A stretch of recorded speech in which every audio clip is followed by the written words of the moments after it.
Okay. Just remember we learned a long time ago how to graph rational functions. So remember what rational means? Rational means can be written as a fraction. So notice our function here, f of x is equal to 1 over x minus 3 minus 2. It has a fraction with our x involved in the fraction. The x is in the bottom. It's a rational fraction.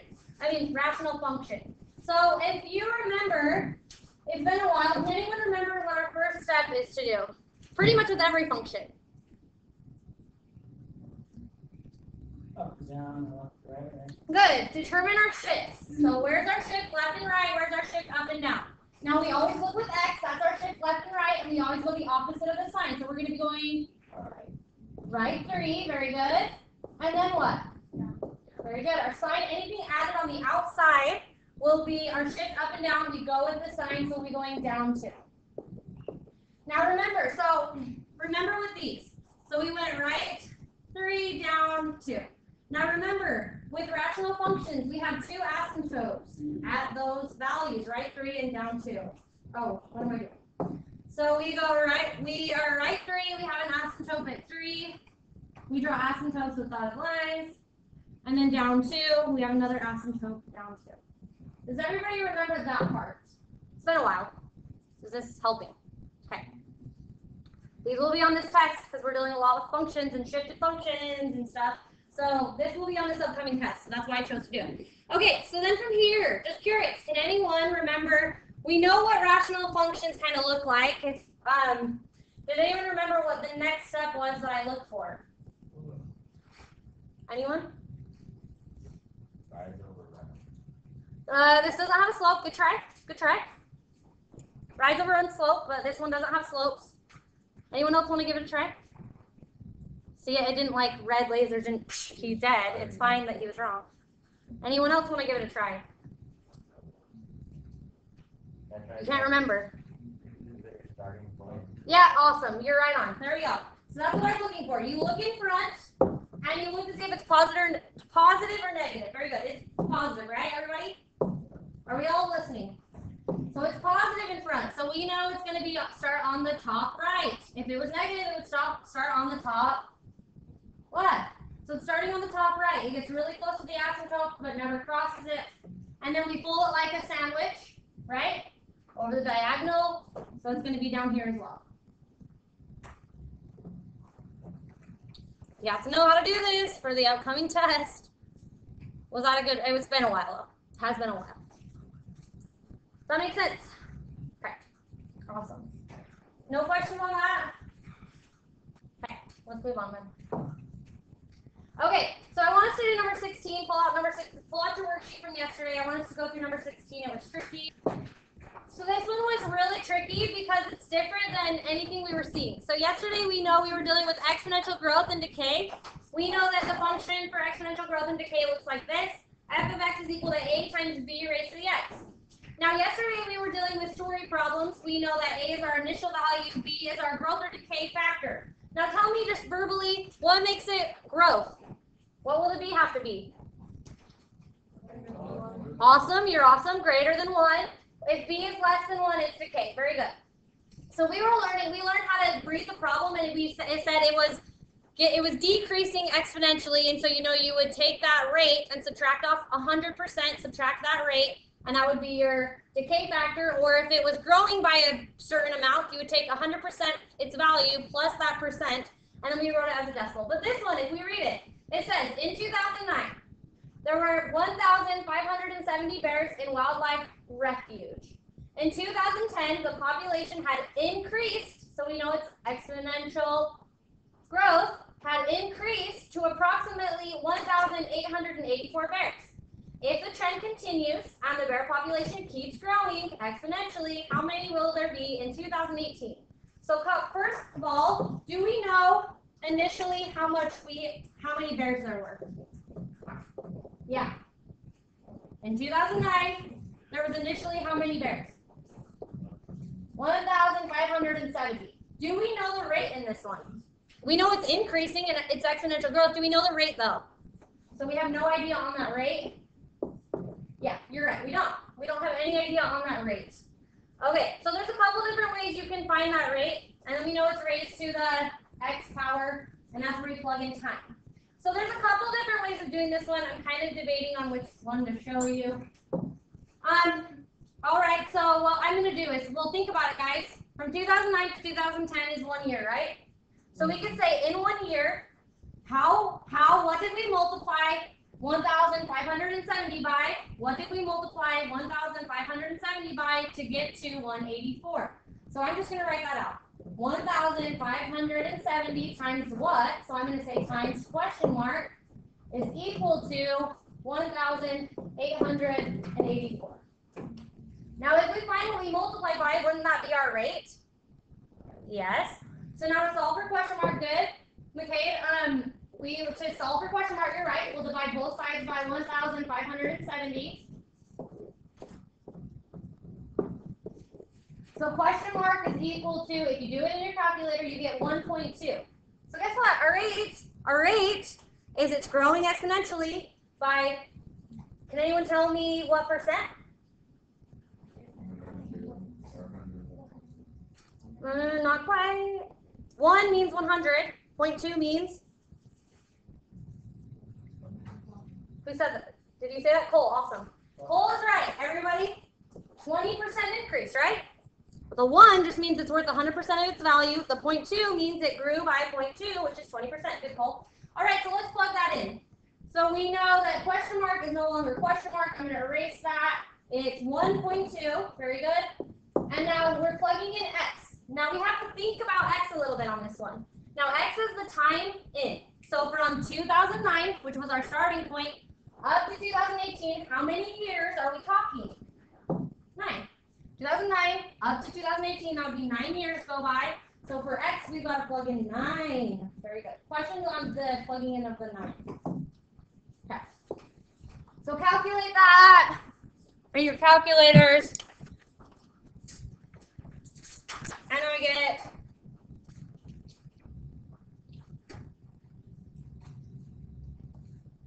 8,100.86. So the 0.86, not quite a bear was made yet. Okay, so we just go with 8,100. Yeah. Okay. So guys, that's a lot of bears, but it was growing exponentially. Did I calculate that right? Okay. Okay. Yeah, that makes sense. Because it grew exponentially. So it would be that large. Yep, okay, good. All right, questions on that? Well, yes.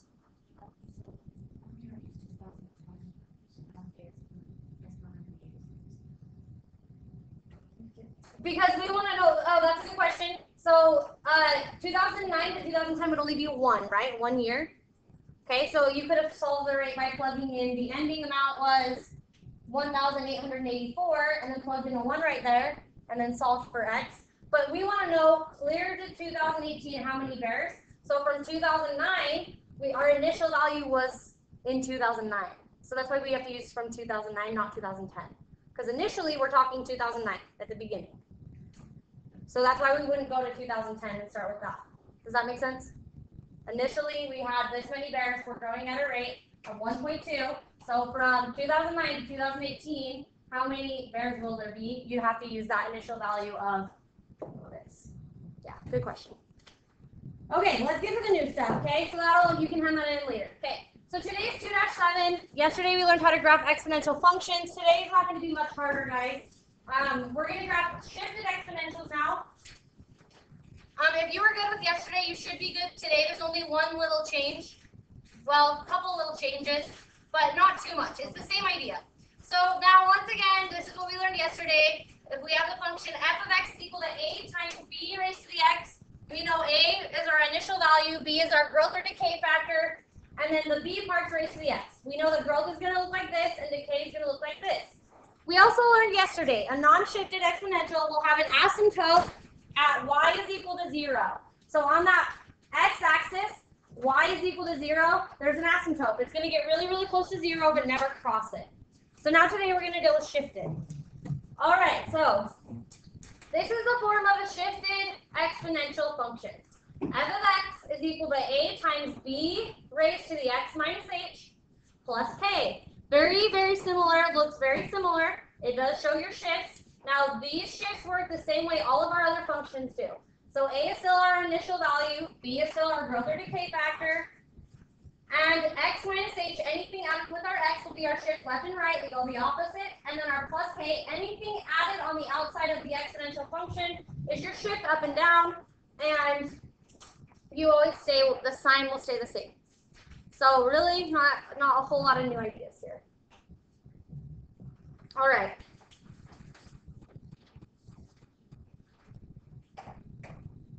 I'll give you a sec. All right, so I'm going to go on. I can go back to the slide in a second if you guys need to still finish copying that down. Now, I'm not going to wait for you to write this down. So if you want to take a picture of it, take a picture of it now. And multitask as you do. So here are the steps to graphing, and you might want them, so you might want to just take a picture of it. So here are the steps to graphing a shifted exponential function. So f of x is equal to a times b raised to the x minus h plus k. The first thing we're going to do is we're going to look at our shifts, just like with every other function. We're going to look at our shifts, and we're going to determine our shift from left to right and our shift up and down.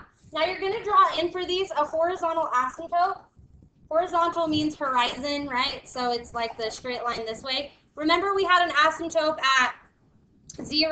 Now it's going to be wherever we're shifted to. Okay, so we're going to have a horizontal asymptote. Now I'm going to have you also draw in the new origin.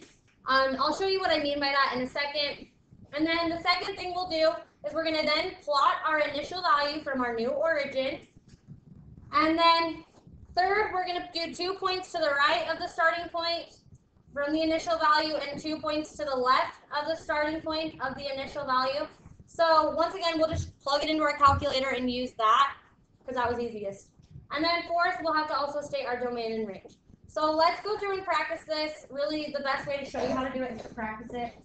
This is our first example. Okay, so looking at this, our first step is determine your shift left and right, up and down. Where's my shift left and right? Good, we're going right 4. Right 4, you always go the opposite, and then what? Up 1, you stay with the sign on anything added on the outside. Do you have questions on how I got that?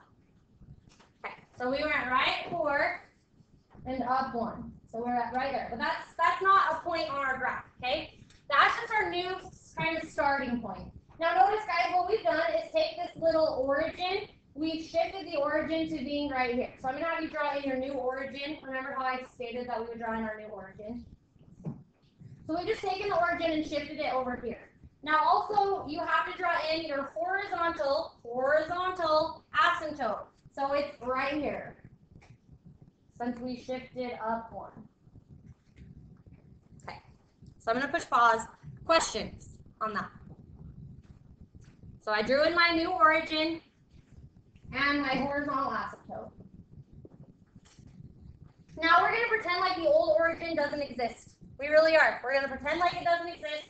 We're going to all work off of this new origin. So then we're going to now plot the initial value. What's our initial value? Our initial value is 2. So from the new origin, we're going to go up 2. So from here, going up 1, 2. From here, you're going up 1, 2. Questions on that? That is on our graph. And now we've got to plot 2 points below and 2 points above. So you'll do your XY chart, XY. Now this one is where it's kind of tricky because you've got to actually use your eyeballs this time, and you can't just like every problem will be different. So I can't say you're always going to use -2, -1 like we did yesterday. You're going to have to look. So 2 points to the left would be -3. 2 points to the left of that point would be 3 and 2. Okay. So we're going to do 3 and 2. And then 2 points to the right would be 5 and 6. So we're going to plot this on our calculator, hit graph, go to the XY chart, and find where these points lie. Okay? So calculators, 2 times 3 raised to the x minus 4. Type that in. So you go y equals 2 times 3. I would put the 3 in parentheses.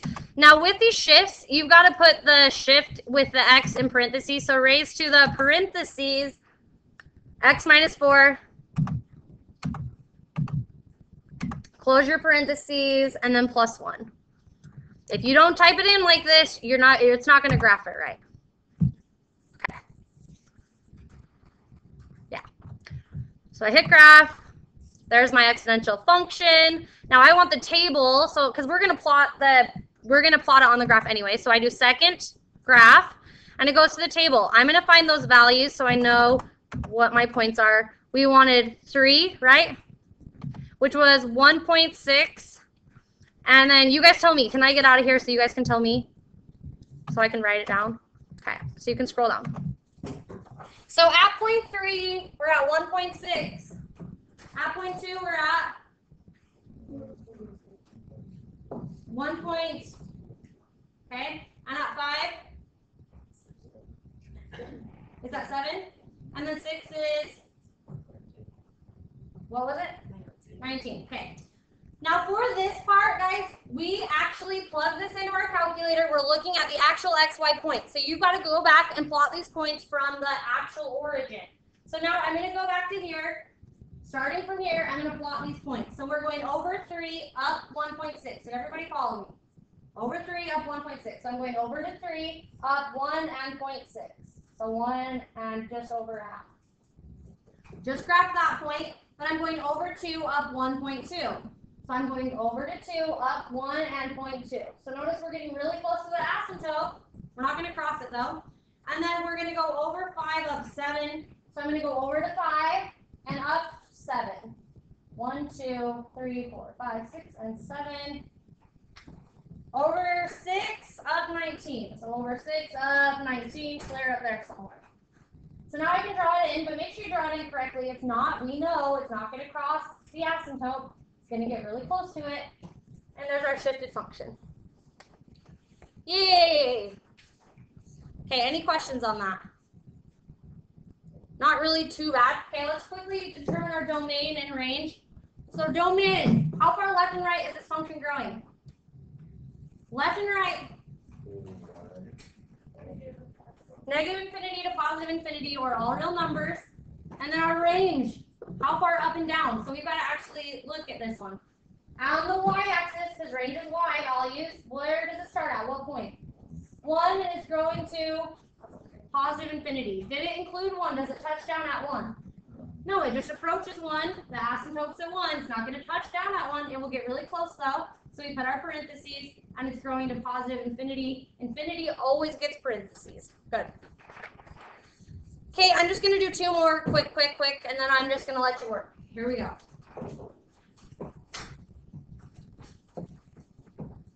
Where's my shift left and right? Where's my shift up and down?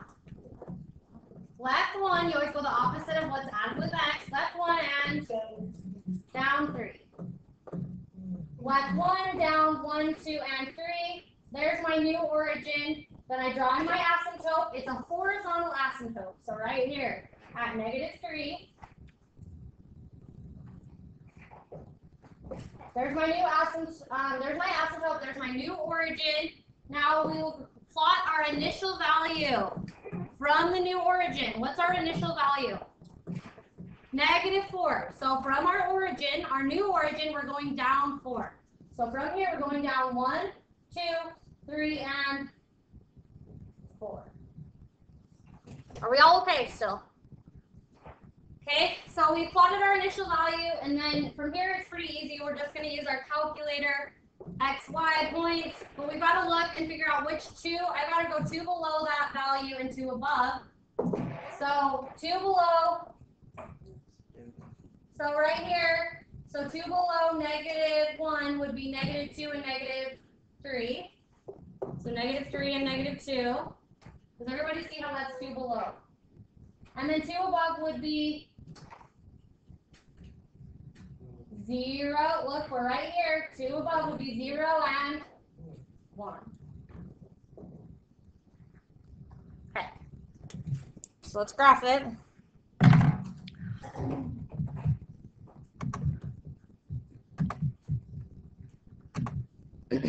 So we'll do -4 times 1/2, so 1 divided by 2, raised to the, in parentheses,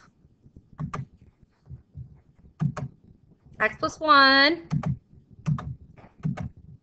close your parentheses, and then -3. And then I hit graph if I wanted to. I don't necessarily need to. It's going to look like that. But we want to look at our table. And we decided we were going to do negative. Okay. So you guys will tell me I'm going to bring this down. Okay. So at -3, we get -11. Negative what? -19? Sorry. Can I not hear? What is it? Okay. -19. At -2, it's -11. At 0, it's -5. And then at 1, it's -4. Okay. All right, so now we'll plot these values from the actual origin. So we're going to go -3 down to -19. So -3 down to -19. Let's clear off the graph. Then we're going to go to -2, -11. So -2, -11. So right there. Off the graph as well. And then over 0 down -5. So over 0 down 1, 2, 3, 4, and 5. And then over 1 up down -4. So over 1 down -1, 2, 3, and 4. Now looking at this, guys, if you needed to plot more values, you could use your XY chart, but we hopefully can see what this is going to happen. It's going to get really close to the asymptote, but never cross it. Okay. Questions on this part? This is actually, I don't think you guys need another example if you understand. So I need a thumbs up if we're good. So not everyone's good. So I'm going to do another example. So I'll ask for a vote again. Are you good? Raise your hand. Thumbs up. Okay. Awesome. Now, quickly though, domain and range. Make sure you get those right. That's going to be a huge part of this upcoming test. What's my domain? Left to right. Negative infinity to positive infinity are all real numbers. My range on this one's a little bit harder. Where is my y value growing from? Negative infinity, and where is it approaching what y value? -3. Very good. Doesn't include -3. No, it approaches it, doesn't include it. The asymptote's at -3. Okay, awesome. Now I'll let you work. Do problems 1 through 8. Okay, so now we have to talk about a special exponential function. Are you ready? Yes. A special exponential function, f of x is equal to e to the x. So now a lot of students, they like to think that e is also a variable, but it's not. E is actually a number, approximately 2.7. So e really is just a number, 2.7 approximately. It's much longer than that. But just keep in mind, this is just an exponential function. Now also, think about it. If we have f of x is equal to e raised to the x, there's technically a 1 in front, right? So in the function f of x is equal to e to the x, our initial value would be 1, our rate would be approximately 2.7, and then it's just like any other function. So our exponential function just looks like this. It's just a special exponential function. Now we're not going to be graphing e to the x because we know how to graph. If I told you to graph e to the x, you could, but I'm not going to tell you to graph it. But we're going to calculate values. So it says find the value of e to the 4th. So just keep in mind, guys, we're just plugging in an x is 4. Because remember, we have f of x is equal to e to the x. So we just, if we're doing e to the 4th, what did we plug in for x? What did we plug in for x if we're talking e to the 4th? 4. X is equal to 4. So it says find the value of e to the 4th, round to 4 decimal places. I'm just going to have you type it into your calculator. So this is how you'll do it. Everybody watch. So right down here, there's an ln key. If you look above it, there's a little e to the x. So you'll do second ln. So that's e raised to the, remember e is just a number. So e raised to the 4th power, close your parentheses. That's 54.59. So guys, think about it. On the x-axis, if I went on e to the x, on the x-axis, if I went over 1, 2, 3, 4, where would I be? At what point?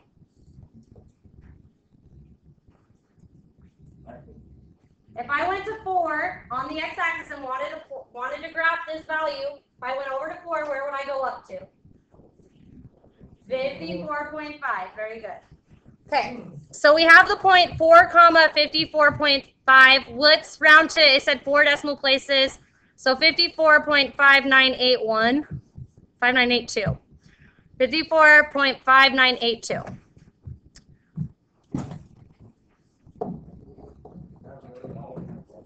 9582, I don't remember. Okay. Does everybody understand how to do it? Okay. Do problems 9 through 11. Go. Come back to me and ready to go. You'll want to be watching this, okay? So, the reason we were talking about that special exponential function is so that we know how to do something like compounding continuous interest. So remember yesterday we were dealing with exponential growth and decay problems that were story problems. Now, in all of those, none of them said that we had interest compounding continuously. So this is the formula for compounding continuously interest. A is equal to P times E raised to the RT power. So once again, A is equal to P times E raised to the RT power. Now, some people have heard of this in their past. Some people will call it PERT. PERT. It's an easy way to help you remember this. But one thing you have to understand is if you, if you, in the real world, if you went and a bank was offering some interest on an account, if you submit this much money, you'll earn this much interest. Well, if they told you that the interest was compounding continuously, you're getting interest at an exponential amount. Now, not many banks have this available because you'd be getting so much interest, you'd earn a lot of money. But that's where compounding continuously, you're getting interest continuously at an exponential rate. So A is the ending amount, P is the put down, the initial value, which makes sense, this is just an exponential function. R is the rate of interest, and then T is the time spent in the account. So now you'll just plug it in. So here's our first example. Okay, quite done. Hey, but while you get this finished up, also keep in mind, on the test, there is going to be both types of story problems. Now, this is the key word. If you see the word compounding continuously, say, oh, I have to use PERT. Okay? A is equal to B times E raised to the RT. If not, if it's just exponential growth or decay, you'll just use your knowledge with exponential growth or decay. Can I go on? Okay. Yeah? Yeah. Okay, here we go. I'm going to do one example, that's it. The bank offers a 2% interest rate compounding continuously. How much money would you have for college in 3 years if you put $500 into the account today? So just plugging it in. First of all, when you see the word on the test, I'm not going to say use PERT. You're going to have to know when you see the word compounded continuously, you'll say I'm going to use PERT. So A is equal to P times E, where E is just a number. We just learned that, raised to the RT. Then plug it in. So we want to know the amount in the end. So A is equal to P. What's the put down amount? 500. Then remember, E is just a number. So we have E raised to the, now what's the rate? I just told you what E was approximately equal to. Does anyone remember? Just curious. Approximately 2.7. So you're getting so much interest, right? 2.7 is 270% kind of, yeah. Okay, so P times E raised to the rate. What was our rate? 2%. Now, do we put in percents into formulas? We have to put it in as a decimal. So 2%. If you need to write that, that's 2.0%. Let's write it as a decimal. You move it 2 decimal places to the left. 1, 2. So put in your 0. So 0.02, right? Okay. So we have to do 0.02. You'll get it wrong if you type in 2. And then how much time? 3 years. Type it into your calculator.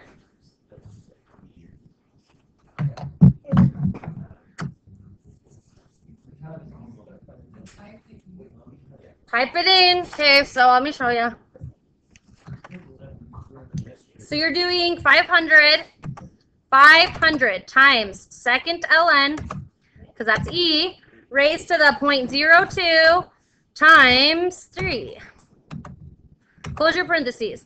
So $530.91, or 92 if we rounded it 2 decimal places. So guess what? You didn't make that much money, did you? $530.92. And the